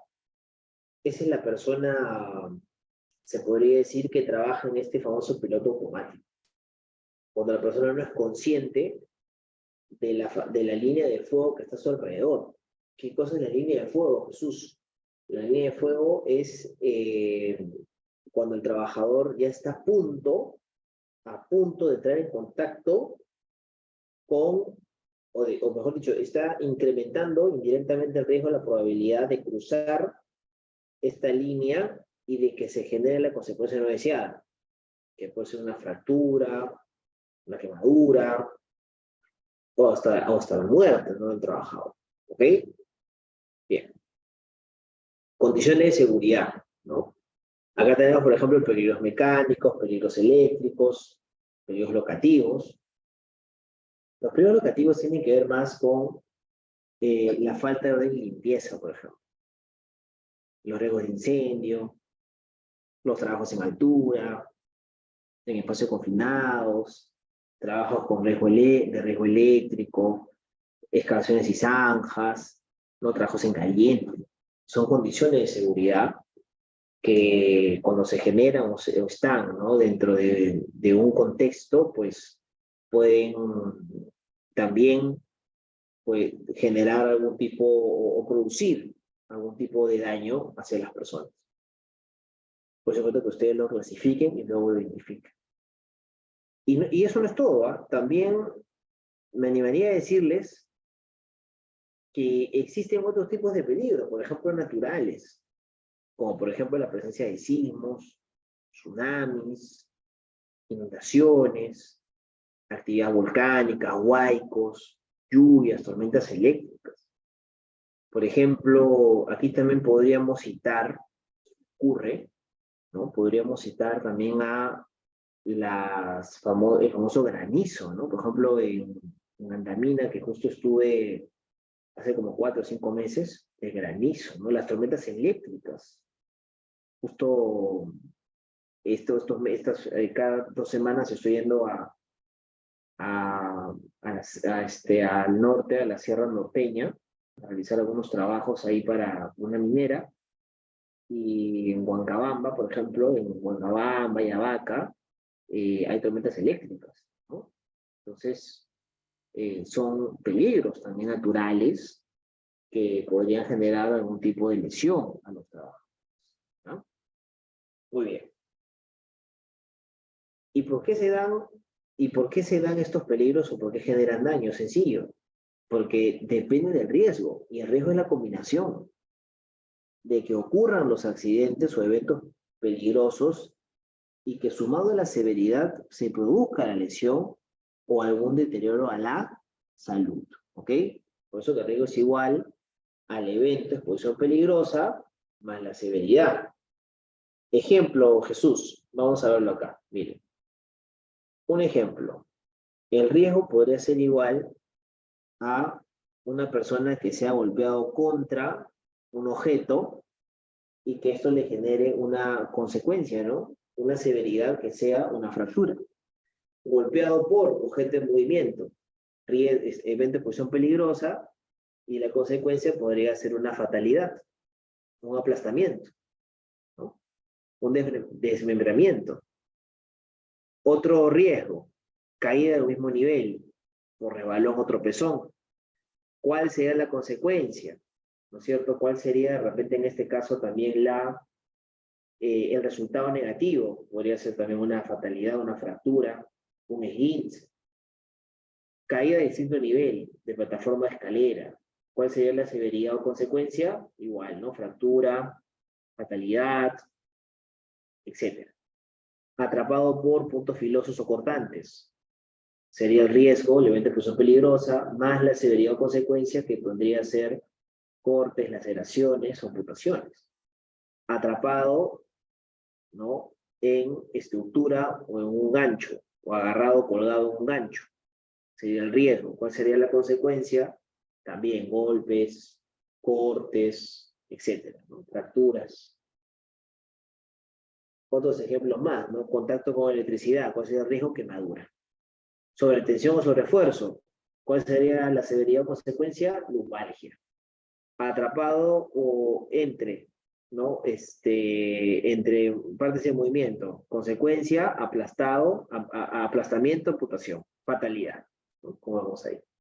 Entonces, se dan cuenta, riesgo siempre va a incrementar la posibilidad de que la consecuencia se haga realidad, la consecuencia no deseada, ¿no? En este caso. ¿Ok? Jesús, ¿y qué podemos hacer para prevenir todo esto? ¿Hay alguna manera para prevenirlo? ¿Hay algún mecanismo? ¿Hay alguna medida, ¿no? De control para que esto no ocurra? Sí, claro, de todas maneras. Hay una jerarquía de controles de OSHA que busca prevenir todo esto y que parte de la eliminación. Eliminar, o sea, si tú tienes un peligro, ¿no? Por ejemplo, una persona que se expone a ruido peligroso a través de un compresor. De repente hay una persona que está expuesta a un peligro que es el ruido, repito, generado por un compresor. Si tú ese compresor lo sacas de la zona y lo llevas a otro lado, estás eliminando el peligro. Si tú sustituyes ese compresor por otro que genere menos ruido, estás implementando un control de sustitución. Si tú a ese compresor le colocas un diseño, ¿no? Con una campana acústica para encapsular el ruido, ese encapsulamiento, esa cápsula antirruido, es un control de ingeniería. ¿Ok? Y adicionalmente a eso, si tú le colocas una señal, ¿no? Amarilla, que diga advertencia, ruido peligroso, entonces es un control administrativo. Y si por último le entregas un tapón, una orejera auditiva al trabajador expuesto, sería un control de EPPs. ¿Ok? Entonces, como ustedes están viendo aquí, estimados colegas, alumnos, la jerarquía de controles va desde lo más efectivo hacia lo menos efectivo.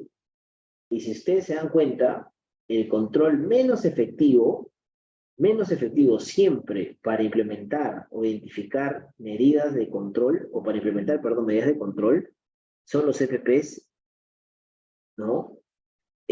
¿Por qué? Porque por más que tú le brindes al trabajador el mejor EPP, el mejor casco, el mejor guante, la mejor bota, si no se lo coloca, no, si no se lo pone, va a ser en vano. Va a ser en vano. El control se va al tacho. El trabajador, repito, se va a seguir exponiendo a una lesión. Se va a seguir exponiendo a un accidente o un incidente. ¿Ok?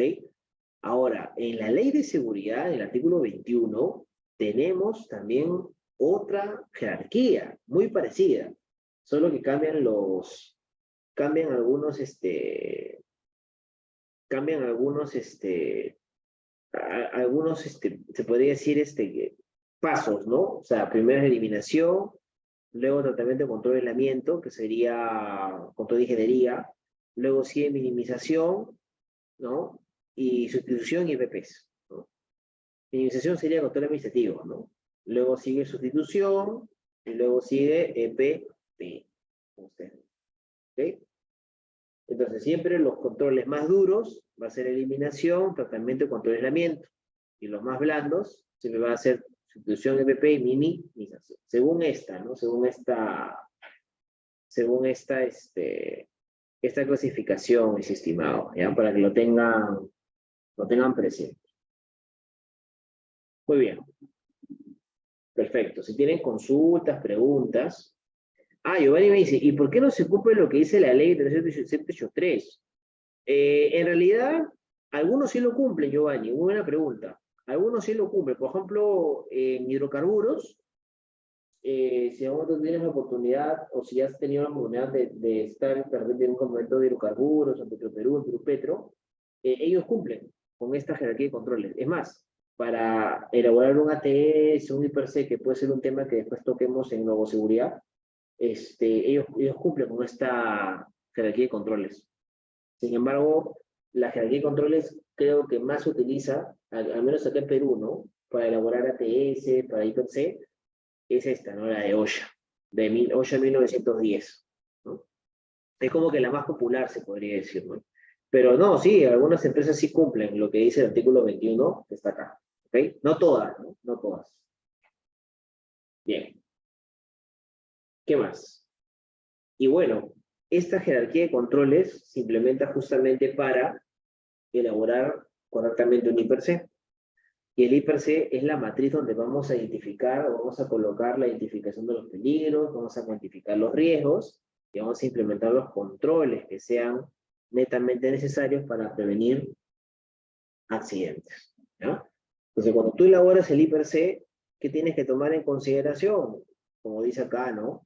Las actividades son importantes porque cuando tú implementas el IPR tienes que considerar las actividades rutinarias y no rutinarias, las condiciones de trabajo existentes, evaluar los riesgos del medio ambiente, del medio de trabajo, las medidas de protección de las personas con discapacidad, personas con embarazo, periodo de lactancia, adolescentes, ¿no? Los resultados de las investigaciones de los accidentes, datos estadísticos, el resultado de las evaluaciones de riesgos físicos, químicos, biológicos, que son los monitoreos ocupacionales. Entonces, es un trabajo bastante amplio el que se toma en consideración aquí cuando realizamos y vemos, ¿no? Los requisitos, perdón, para actualizar el IPRC. ¿Y cuáles son los pasos, Jesús, para actualizar el IPRC como parte del control de medidas de implementación de medidas para prevenir accidentes? Primero, conformar los equipos de trabajo. O sea, cuando tú elaboras el IPR, recuerda que tienes que implementar un equipo de trabajo. Y en ese equipo de trabajo es indispensable que esté quién o quiénes, los trabajadores. Y eso es por un tema legal. Cuando tú conformes tu equipo de trabajo con los trabajadores, segundo paso, hay que preparar el procedimiento. Tiene que haber un procedimiento de trabajo para elaborar el IPRC. Tercero, identificar los procesos, los subprocesos y las actividades. Cuarto, identificar los peligros a través de la observación, acuérdate, y evaluar los riesgos. Quinto, establecer las medidas de control actuales que tiene la empresa. 6, evaluar los riesgos, cuantificarlos, los riesgos residuales. 7, establecer medidas de control adicionales para bajar mucho más los riesgos ya existentes. Evaluar los riesgos, evaluación del riesgo residual. Y 9, aprobar la matriz IPRC. ¿Quién aprueba la matriz IPRC? El Comité de Seguridad en coordinación con los trabajadores. 10, gestión del cambio. ¿Por qué gestión del cambio? Porque el IPRC se debería actualizar o se debería estar sujeto siempre a cambios. 11, actualización de la matriz IPRC cada año como mínimo en base a la gestión del cambio. Y por último, elaborar los mapas de riesgo. Siempre para elaborar los mapas de riesgo se debe establecer o se debe de tomar en cuenta la norma técnica peruana de señales de seguridad. ¿Ok? Porque en base a esas señales de seguridad es que vamos a plasmar cada peligro identificado en el IPRC y ahora va a estar en el mapa de riesgo de manera gráfica. Así que por ahí les comento. Entonces, eso sería como que los pasos para el desarrollo, ¿no? De lo que respecta o de lo que es la matriz y per se, ¿ya? Y ahora lo que quiero mostrarles, justamente, ya, denme un segundito, quiero mostrarles ahora, ya, porque todavía tenemos tiempo, un ejemplo de justamente cómo viene o cómo es una matriz y per se, ¿ya? Denme un segundito, acá lo voy a, acá se los voy a mostrar. Ajá, miren, este por ejemplo es una matriz y per se, ¿ya? Y aquí vamos a meternos de lleno para poder ver y estructurar todas las partes de lo que respecta a una matriz y per se, ¿ya? Pero antes de eso, quiero que hagamos este breve video. Después de este video vamos a meternos a analizar la matriz y per se, porque para mí es importante y creo que para ustedes también, saber y conocer cuáles son, no solo los pasos, sino cómo ya en la práctica estructurar y elaborar lo más importante de un sistema de gestión, que es la matriz y per se. Si ustedes preguntan, Jesús, además de la línea base, ¿no? ¿Cuál es o qué documento es vital para comenzar a implementar un sistema de gestión? Yo les diría que la matriz y per se. Así que vamos a ver este video y luego este video vemos el caso práctico para elaborar una matriz y per se. PIR, herramienta del Perú que crece.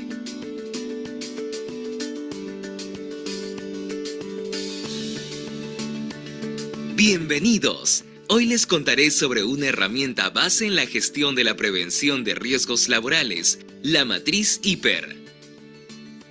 Todas las actividades que desarrolla una entidad presentan peligros y riesgos asociados. Los servidores estamos expuestos a diversos agentes y son estos los que deben ser identificados para considerar las consecuencias que pueden causarnos. Estos pueden ser físicos, químicos, biológicos, disergonómicos,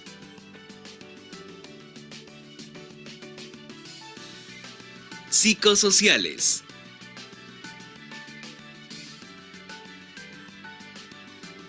Brindaremos algunos casos como ejemplo para entender qué es un peligro y qué es un riesgo laboral. Como ejemplo, indicaremos que cumplir algunas labores como serenazgo es un peligro. Los riesgos relacionados dependerán de la localidad, la preparación, los equipos asignados, etc. Estos riesgos serán la probabilidad de ser agredido, sufrir quemaduras por radiación solar, dolores musculares por laborar de pie a lo largo de la jornada, entre otros. Atender pacientes es un peligro. Los riesgos relacionados serán la probabilidad de sufrir contagios de enfermedades, afecciones psicosociales, dolores musculares y otros. El PIR es una herramienta de gestión que permite identificar peligros y evaluar los riesgos, proponiendo las medidas de control respectivas. Este es uno de los modelos, tomado referencialmente de la guía indicada en la resolución ministerial número 050-2013-TR. Cualquier matriz PIR que se use tiene las siguientes partes: área, local o sede evaluada y fecha. Tarea o actividad evaluada. Peligros y riesgos relacionados. Método de valoración de riesgos, probabilidad por severidad. Métodos de control. Lo ideal es que sea un equipo de la misma entidad quienes elaboren el PIR. La propuesta de medidas de control deben ajustarse a una jerarquía de controles.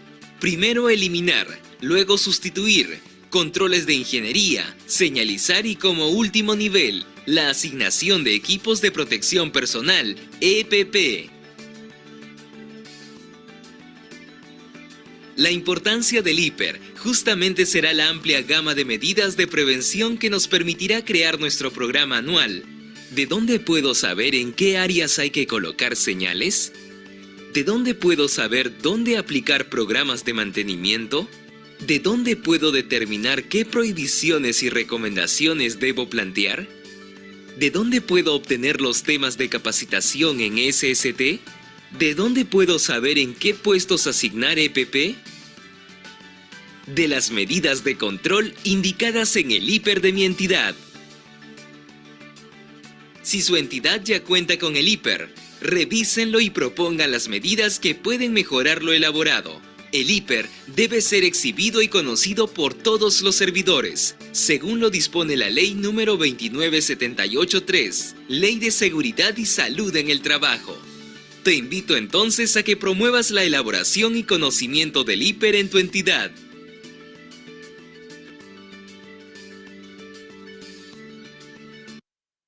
Y como dice acá, ¿no? O sea, se debe actualizar la evaluación de riesgos una vez al año, o como mínimo, o cuando cambien las condiciones de trabajo, o se hayan producido daños a la salud y salud en el trabajo. Claro, ustedes se acordarán que cuando se produce la pandemia hace o genera que automáticamente todas las organizaciones tengan que ser resilientes y tengan que generar un cambio notorio en su sistema de gestión de seguridad y salud en el trabajo, ¿no? Y eso hizo que también las matrices sí per se tengan que cambiar y actualizarse inmediatamente de acuerdo a lo que indicaba la resolución del MINSA, se acordarán, ¿no? Entonces, eso es algo que estamos viendo acá. Ahora, voy a mostrarles este ejemplo ya de esta matriz sí per se. Por ejemplo, esta es de una empresa que hace poco realicé se podría decir una asesoría para su elaboración. Y aquí, lógicamente, de acuerdo a lo que indica, ojo, la RM050, la voy a colocar acá en el chat, de acuerdo a lo que se indica en la RM050-2013-TR, es donde ustedes van a poder encontrar el modelo de cómo es que se debería, o la matriz modelo para elaborar una matriz per se. Y en esa matriz per se se estipula en ese modelo de la RM050-2013 que se debe tomar en consideración la razón social, el RUC, la dirección, el puesto, la actividad de la persona, ¿no? De la cual se va a realizar o se va a estructurar el per se. Aquí, por ejemplo, ustedes pueden ver el nombre de la razón social, el RUC, la dirección, los puestos de trabajo a los cuales está abocada la matriz, el área, la sede y la actividad. Por ejemplo, esta empresa se dedica a la fabricación y comercialización de calzado, ¿no? De ventas por mayor y menor. Y aquí está la estructura, como pueden ver, de lo que es la matriz per se. Primero tenemos proceso, ¿no? Área de trabajo. Profe, Jesús, ¿qué es un proceso? Recuerda que un proceso es un conjunto de actividades, ¿ok? Es más, en algunas matrices per se, lo que ustedes van a poder encontrar no solo son procesos, sino también proceso, actividad y tarea. Entonces, el proceso es un conjunto de actividades, ¿ya? Y la tarea es algo específico de la actividad.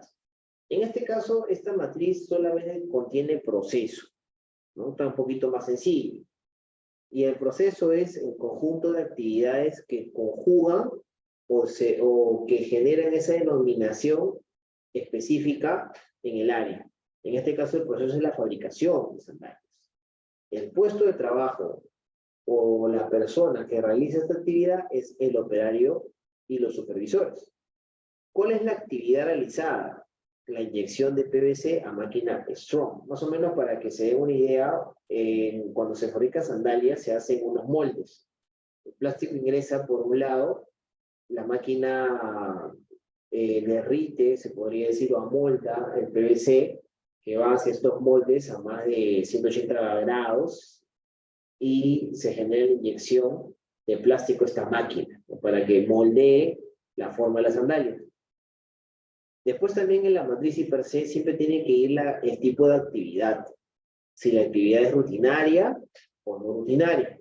En este caso, como la actividad de inyección a la máquina Strong se hace todos los días en esta planta, se colocará rutinario. Si se hiciera de repente cada 6 meses, una vez al año, etcétera, sería una actividad no rutinaria. ¿Ok? Luego acá este código es parte de una codificación y ya después ustedes podrían colocarle, esto no es un tema legal, esto es un código que se coloca de acuerdo a los riesgos de cada empresa. y después viene el tipo de peligro, ¿no? Que es lo que ya les había explicado más temprano. El tipo de peligro es de acuerdo a la clasificación del peligro. Por ejemplo, biológico, ¿no? Y ahora, el peligro no solamente lo vas a colocar, sino también lo tienes que describir. Por ejemplo, acá yo puse, ya hemos colocado, ¿no? Tipo de peligro biológico. Descripción del peligro, gotículas suspendidas en el aire de SARS-CoV-2. Riesgo, ingreso del virus a través de las vías respiratorias. Consecuencia o severidad, COVID-19.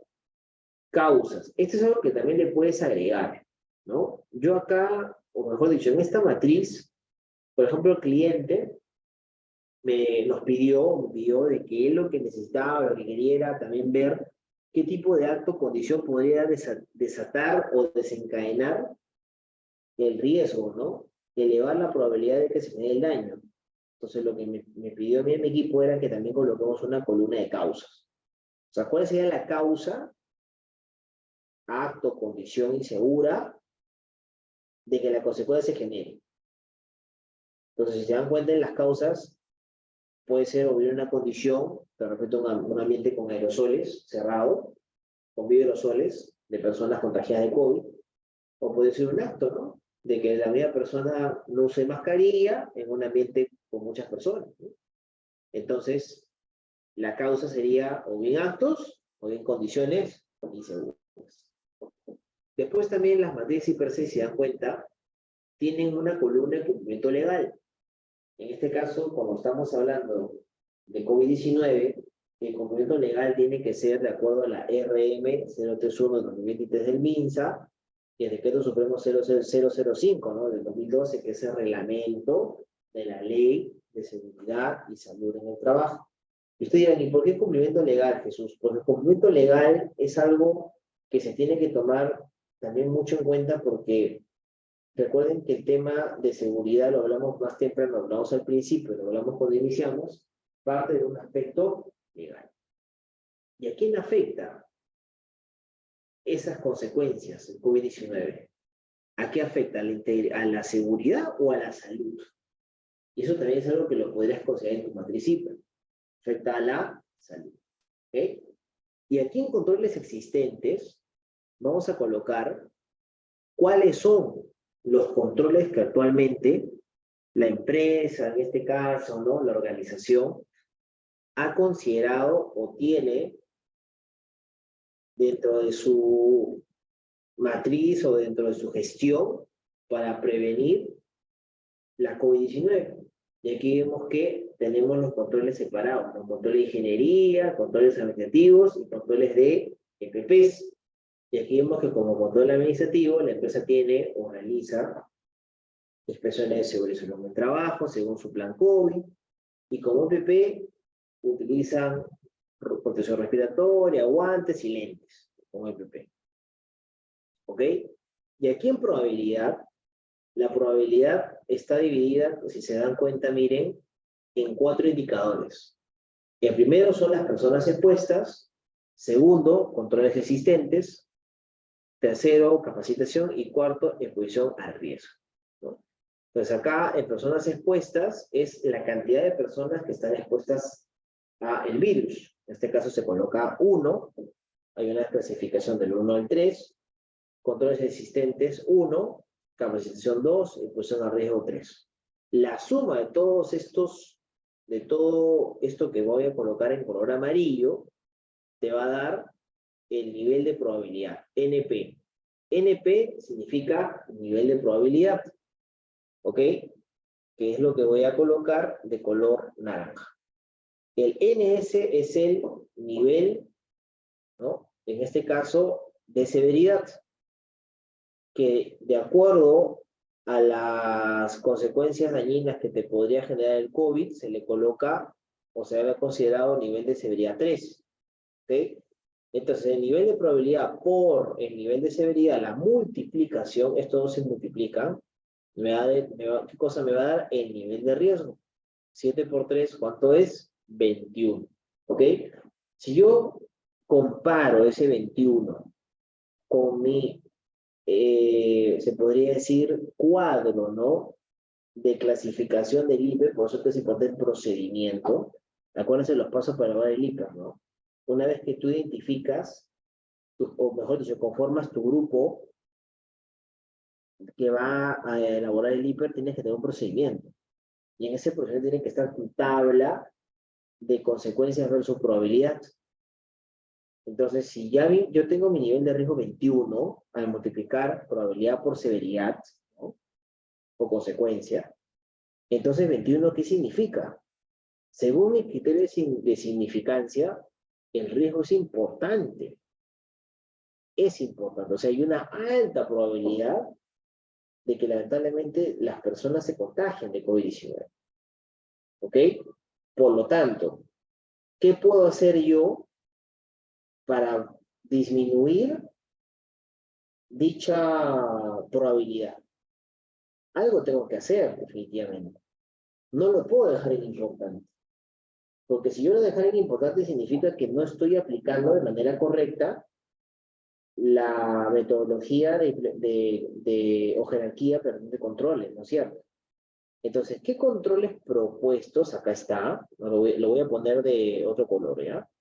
¿Qué controles propuestos, ¿no es cierto?, dentro de nuestra gestión o como especialistas en seguridad, porque acá está el trabajo en sí, qué controles como especialistas en seguridad podríamos sugerir, podríamos también, no solo sugerir, sino implementar para disminuir ese 21 como nivel de riesgo?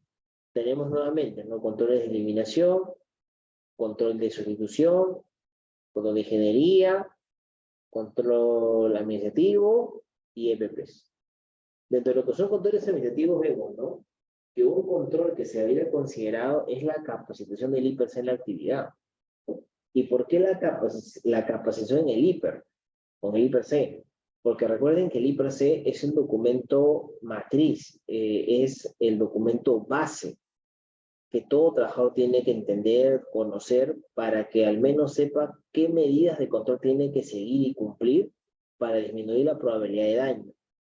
¿Qué más? Capacitación en el cumplimiento del plan de vigilancia COVID, que el trabajador sepa la forma correcta, seguro, cómo usar la mascarilla, lavarse, evitar contacto directo con personas, reportar actos o condiciones que puedan llevar a contagios de COVID, etc. Otro tipo de control sería administrativo. Todos los controles administrativos son procedimientos, por ejemplo, señalética, instructivos, son controles administrativos. Y después nos dice también cumplimiento del procedimiento de limpieza y desinfección. Nuevamente, ¿no?, otro control administrativo. Y en EPPs también se coloca o se ha considerado el uso de los EPPs. En este caso, de protección respiratoria, dérmica, etc. ¿Ok? Entonces, si yo estoy proponiendo estos controles ante la probabilidad o posibles consecuencias dañinas de la COVID, se supone que mi probabilidad debería bajar, ¿no es cierto? A ver, personas expuestas nunca va a cambiar, eso queda en uno. Controles existentes tampoco, en uno se queda. Pero en capacitación, miren, antes, si se dan cuenta, capacitación estaba en 2, ¿no? Entonces, como yo estoy colocando que los voy a capacitar en IPER, en el plan de vigilancia, en el procedimiento, ya la capacitación no va a ser 2, sino va a ser 1, ¿no? Entonces acaba de haber un cambio. Y en exposición al riesgo, le puse 3, pero como nuevamente repito, ¿no?, va a haber un control, o van a haber controles que van a buscar ser lo más efectivos posible, como la capacitación, la formación, el adiestramiento, la supervisión. Entonces la exposición al riesgo no va a ser 2, sino va a ser 1. Entonces, ya aquí tengo todo lo que está en naranja, todo mi nuevo diagrama, mi nuevo esquema asociado a mi riesgo residual, ¿no? Y si se dan cuenta aquí, justamente la suma de todo esto, ¿cuánto da? Te da 4. Entonces aquí el nivel de probabilidad, que está en verde, será 4. El nivel de severidad, chicos y chicas, nunca va a cambiar. Esto nunca va a cambiar. ¿Por qué nunca va a cambiar? Porque tú siempre te tienes que poner se podría decir, siempre tienen que ponerse en el lado mucho más crítico. que puede ocurrir. ¿Ya? Por ejemplo, por más que tú estás capacitando al trabajador, siempre hay que ponernos en el peor escenario. Por eso que yo siempre recomiendo, digo, o está en la metodología, mejor dicho, especificada, que el nivel de severidad, inclusive para controles que estés implementando, no tendría por qué cambiar. Si tu nivel de severidad anterior era 3, o lo consideraste 3, déjalo en 3. Déjalo en 3. Entonces, si tenemos ahora 4 y 3, recuerda, la multiplicación de ambos nos va a dar el nivel de riesgo actual. Y el nivel de riesgo actual sería 12. 4 por 3, 12. Ahora mi nivel de riesgo en azul será 12 versus 21, ¿no? Que era lo que estaba acá, lo vamos a ponerlo en rojo, versus 21 que tenía aquí. Entonces de 21, con mis controles, con la implementación de medidas preventivas, lo he bajado a 21, a 12, pero de 21 a 12. Y por tanto mi criterio de significancia ya no va a ser importante, ¿no? Acá está importante. De importante bajó a moderado. Bajó a moderado. Pero ¿qué cosa he hecho para bajarlo a moderado? He implementado controles propuestos. He sugerido medidas que me ayuden a disminuir la probabilidad de accidentes o de enfermedades. ¿Ok? Jesús, ¿y podría bajar aún más? ¿Podría ser otro control? Claro, sí, se podría, pero ya sería como parte de controles in situ.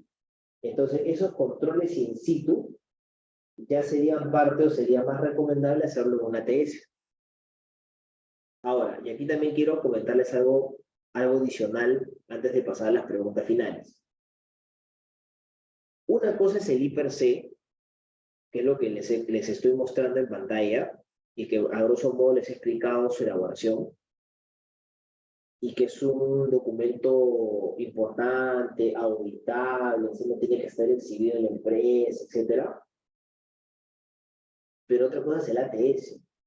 El ATS es un documento con una metodología parecida, sí, pero que se llena in situ en el lugar de trabajo. Mayormente el ATS sirve para poder identificar peligros, evaluar riesgos que no se han podido identificar en el IPER. Y también para identificar peligros que en su momento no hayan sido considerados. Por ejemplo, ¿qué pasaría si yo tengo el IPER, un ejemplo ya, del mantenimiento de una máquina, por ejemplo, de mantenimiento de un silo, y de repente el día que se va a hacer mantenimiento del silo, comienza a llover, y en el IPER no se ha considerado las lluvias en la zona del silo, ¿no? Entonces, en el ATS debería de incluirse dicho peligro. De repente, a 5 o 4 metros de distancia de la zona del silo, hay un tercero que está trabajando, no sé, con materiales peligrosos, donde una fuga, un derrame o una mala acción podría poner en riesgo la vida de los chicos que están en el silo. Entonces, ese peligro también debería de incluirse en el ATS, ¿se dan cuenta? Por eso que el ATS es un documento que se llena in situ y que sirve para identificar los peligros del momento exacto donde se va a realizar la actividad o donde se va a realizar dicho trabajo específico. ¿Ok? Y se llena antes de hacer la actividad y se firma incluso y se archiva.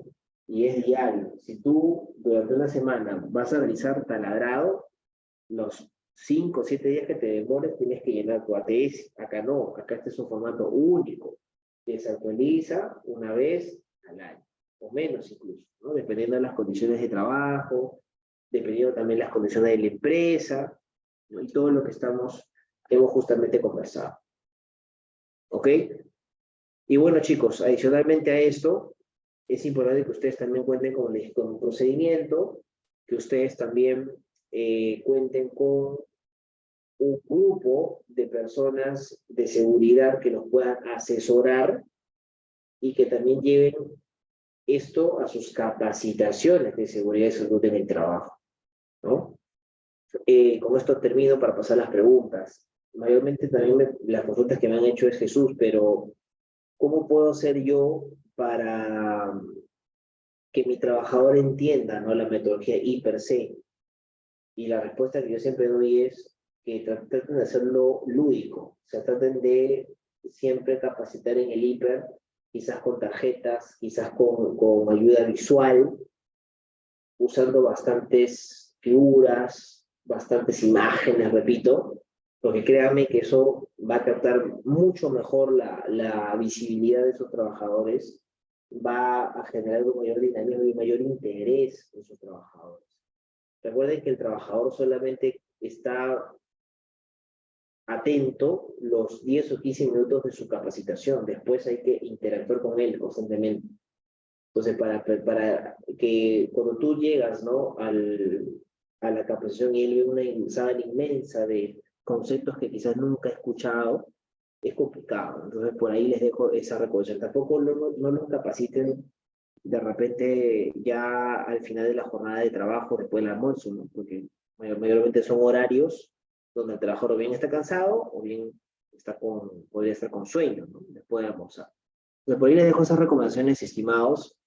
Y nada, yo espero que toda esta información que les he compartido el día de hoy, ¿no?, a nombre de Novo Seguridad, haya sido de su agrado y lo puedan haber entendido sin ningún inconveniente.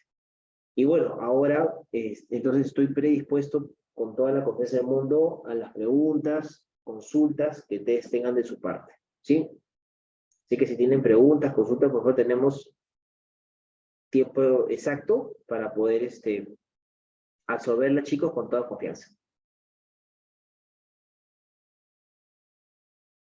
Adicionalmente también a alguna consulta que tengan, ahí justo les está compartiendo las personas de Novo Seguridad los pasos justamente para la certificación. Y adicionalmente también a la PPT que se les va a hacer llegar, también hay material adicional, como registros obligatorios del sistema de gestión de seguridad, manuales, que ustedes también de manera gratis se les va a hacer llegar junto con este material, ¿ok? Y bueno, chicos, si tuvieran dudas, preguntas, quedo atento.